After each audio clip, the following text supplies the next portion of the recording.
नमस्कार दोस्तों, आप हैं YouTube के हिस्ट्री अड्डा चैनल पर और मैं हूं आपका दोस्त and host doctor Diwakar Mishra. दोस्तों, आप अध्ययन कर रहे हैं सारस्वत सिंधु सभ्यता का। पिछले वीडियो में हमने हरियाणा के प्रमुख हड़प्पीय पुरास्थल राखीगढ़ी के संदर्भ में अध्ययन किया और महत्वपूर्ण तथ्य जाने। उसी क्रम में आज हम बात करेंगे सारस्वत सिंधु सभ्यता के 10वें भाग में हरियाणा तथा पंजाब के नवीन सर्वेक्षित तथा उत्खनित पुरास्थलों के विषय में, जो परीक्षाओं की दृष्टि से काफी महत्वपूर्ण है। और ये वीडियो भी इसलिए महत्वपूर्ण है क्योंकि इसमें जितने भी तथ्य आप देखेंगे उनका किताबों में अभाव मिलता है। इन तथ्यों को मुख्य रूप से विभिन्न पुरास्थलों के उत्खनन के जो प्रतिवेदन या रिपोर्ट हैं उन्हीं से संकलित किया गया है। तो ये वीडियो लाभदायक होगा उन विद्यार्थियों के लिए जो यूजीसी नेट की प्रिपरेशन कर रहे हैं या अन्य परीक्षाओं की तैयारी कर रहे हैं। तो चलिए करें आज के इस वीडियो की शुरुआत। लेकिन यदि आपने पिछले वीडियोस नहीं देखे हैं तो प्लेलिस्ट में जाकर देख सकते हैं। दोस्तों, हरियाणा के संदर्भ में अगर बात करें हड़प्पा कालीन पुरास्थलों की, तो राखीगढ़ी, जैसा हमने बताया पिछले वीडियो में, सबसे बड़ा पुरास्थल हुआ। उसी प्रकार हम शुरुआत कर रहे हैं आज के इस वीडियो की भैराना से। ये हरियाणा के फतेहाबाद जिले में स्थित है और उत्खनन का कार्य यहाँ LS राव महोदय ने कराया था। ये इंडस वैली सिविलाइजेशन का सबसे प्राचीनतम पुरास्थल है। जहाँ राखीगढ़ी सबसे बड़ा पुरास्थल बन गया, वैसे ही भैराना सबसे प्राचीनतम पुरास्थल, oldest site of Indus valley civilisation. यहाँ रेडियो कार्बन जो डेटिंग यहाँ पे निकाली गई है वो 7600 ईसा पूर्व से लेकर के 6000 ईसा पूर्व तक, इतनी प्राचीनतम डेटिंग गई है। यहाँ हड़प्पा काल के तीनों चरणों के प्रमाण मिलते हैं तथा निम्न स्तर से हाकरा मृदभांडों की प्राप्ति हुई। इस तरह के मृदभांड, हाकरा जो मृदभांड है, वो सबसे पहले चोलिस्तान के क्षेत्र में पहचाने गए थे रफीक मुगल द्वारा। लेकिन भारत में स्वतंत्र रूप से हाकरा मृदभांडों की प्राप्ति वाला ये पहला भारतीय पुरास्थल था।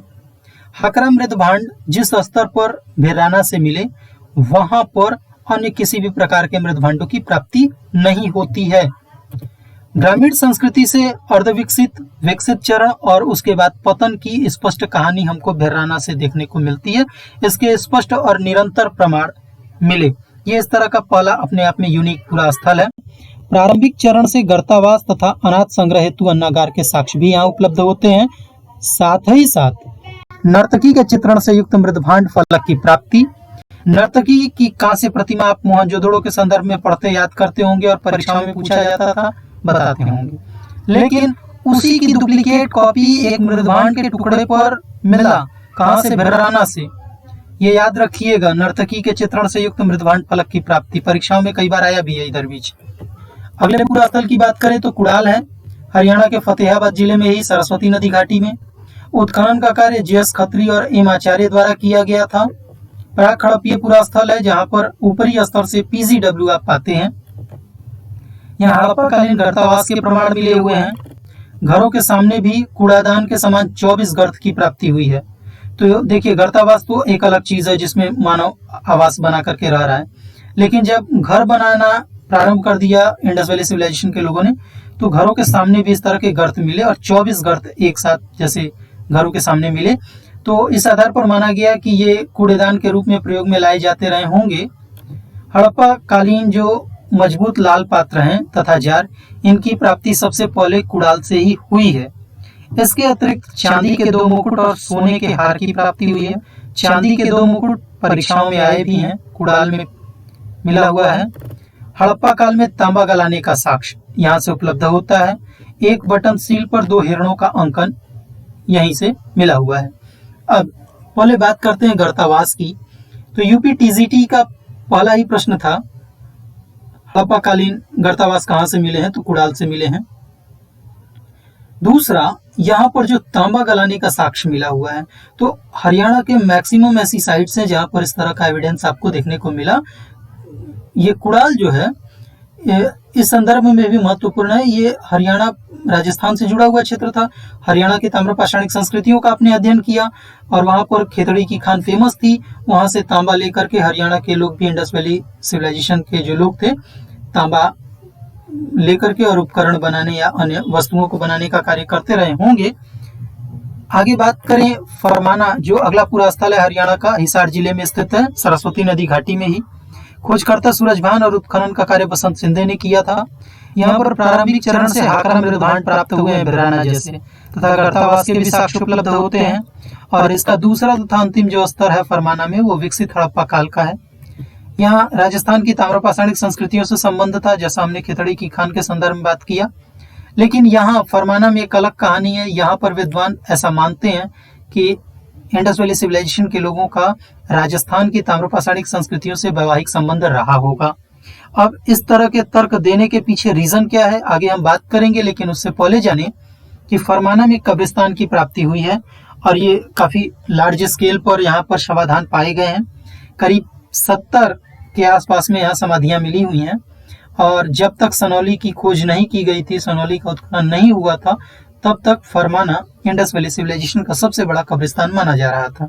लेकिन वर्तमान समय की बात करें तो सनौली है, जहां पर 140 के ऊपर में शवाधान प्राप्त हुए हैं।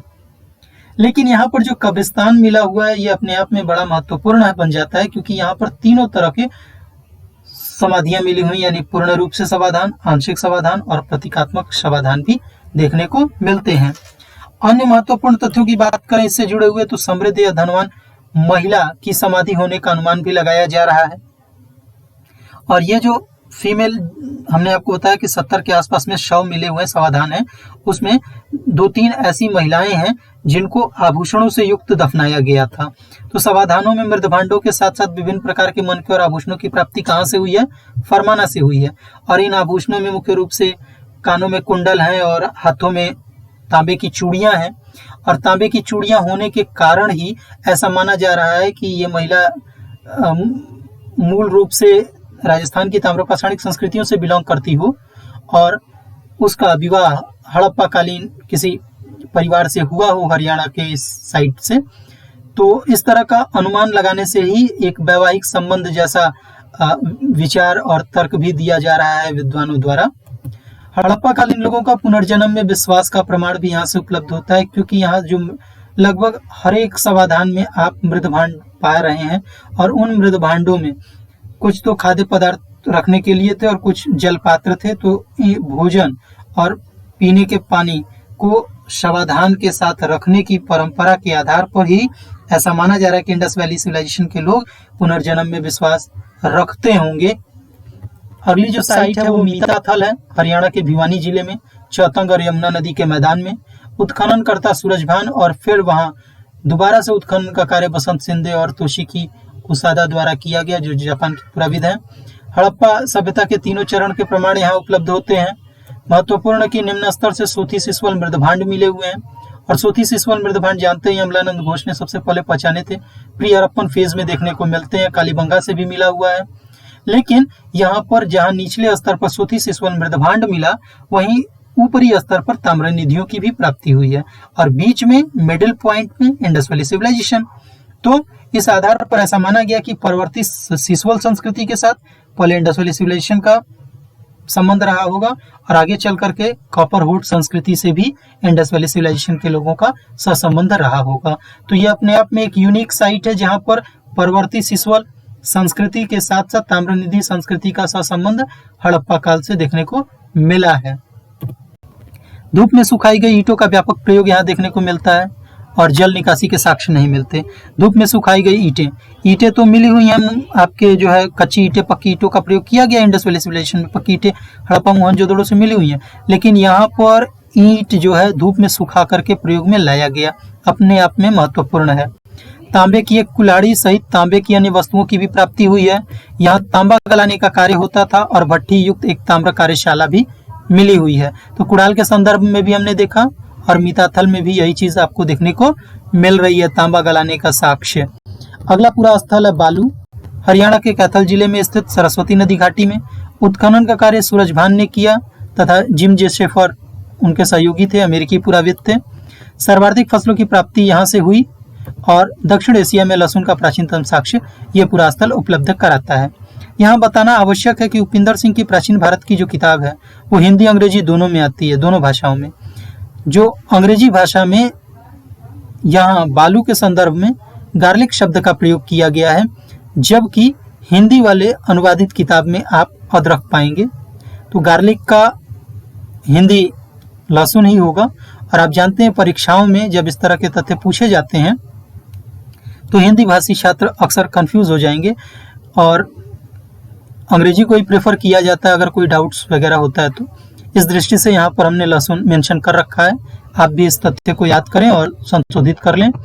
विकसित चरण में यहाँ भी धूप में सुखाई गई ईंटों का प्रयोग मिलता है, लेकिन आगे चल करके यहाँ पर पकाई गई फन्नीदार ईंटें भी देखने को मिली हुई हैं। हरियाणा के अन्य नवीन हड़प्पीय पुरास्थलों की बात करें तो गिरवड़ प्री हड़प्पन साइट है। जोगन खेड़ा यद्यपि ये पीजीडब्ल्यू साइट है, लेकिन यहाँ पर हड़प्पा काल में तांबा गलाने का कार्य किया जाता रहा होगा, ऐसा साक्ष्य मिला हुआ है। लाहौरी राघव और मिलकपुर जैसे पुरास्थल हरियाणा के इंडस वैली सिविलाइजेशन के साइट्स हैं। इनको इस दृष्टि से याद रखिएगा कि अगर परीक्षाओं में पूछे कि ये पुरास्थल किस काल से संबंधित है तो बताइएगा, या किस राज्य में स्थित है तो बताइएगा। और हरियाणा के बाद अब हम बात करते हैं पंजाब के हड़प्पीय पुरास्थल की। इसमें सबसे पहला नाम आता है रोपड़ का। रोपड़, इसकी स्थिति पंजाब के रूपनगर जिले में और सतलज नदी के बाएं तट पर स्थित ये पुरास्थल है। यहाँ खोजकर्ता बीवी लाल थे और उत्खनन का कार्य वाई डी शर्मा ने कराया था।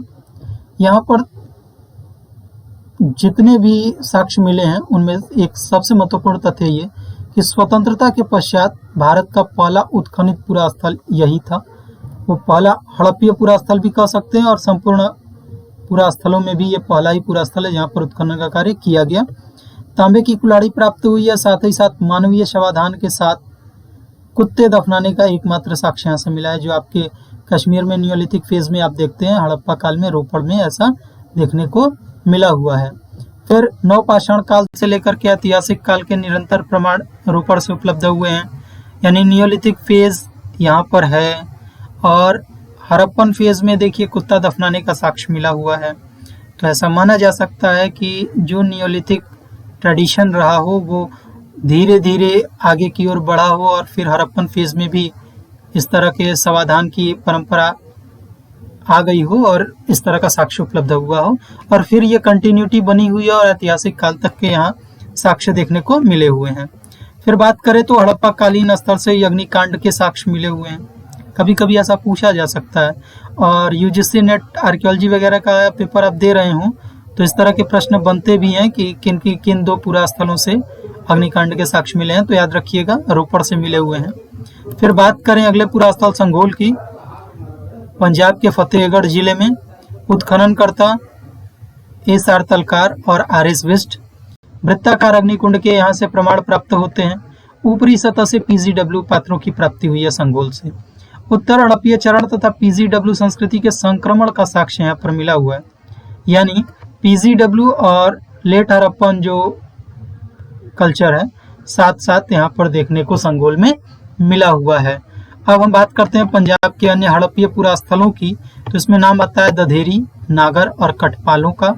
ये तीनों पुरास्थल ऐसे पुरास्थल हैं संघोल के साथ साथ जहाँ पर लेट हड़प्पन फेज के साथ पीजीडब्ल्यू संस्कृति अपने अस्तित्व में थी, इसका साक्ष्य मिला हुआ है। तो पीजीडब्ल्यू कहाँ पर ओवरलैप कर रही है लेट हड़प्पन कल्चर के साथ, कहाँ पर ओवरलैप कर रही है, वो है दधेरी, नागर, कटपालो और संघोल। ये याद रखिएगा, इस तरह का प्रश्न बनता ही है। पीजीडब्ल्यू संस्कृति किन किन पुरास्थलों पर ओवरलैपिंग कर रही है, या एनबीपी कहाँ पर ओवरलैपिंग कर रही है। तो पीजीडब्ल्यू इन पुरास्थलों पर क्या कर रही है, ओवरलैप कर रही है, यानी जहाँ पर वो आपके लेट हड़प्पन फेज है उसी में आपका कहीं कहीं पीजीडब्ल्यू का भी अस्तित्व देखने को मिला हुआ है। तो इस प्रकार हमने आज हड़प्पा के जितने भी पुरास्थल हरियाणा में और पंजाब में स्थित हैं उनकी चर्चा की, और कोशिश ये की कि वो सभी नवीन तथ्यों का संकलन आपके सामने रख दिया जाए जिनका अभाव अभी वर्तमान समय की किताबों में देखने को मिल रहा था और परीक्षाओं में पूछा भी जा रहा था इस तरह का प्रश्न।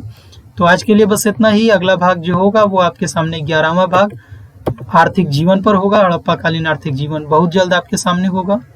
तब तक thank you for watching history अड्डा।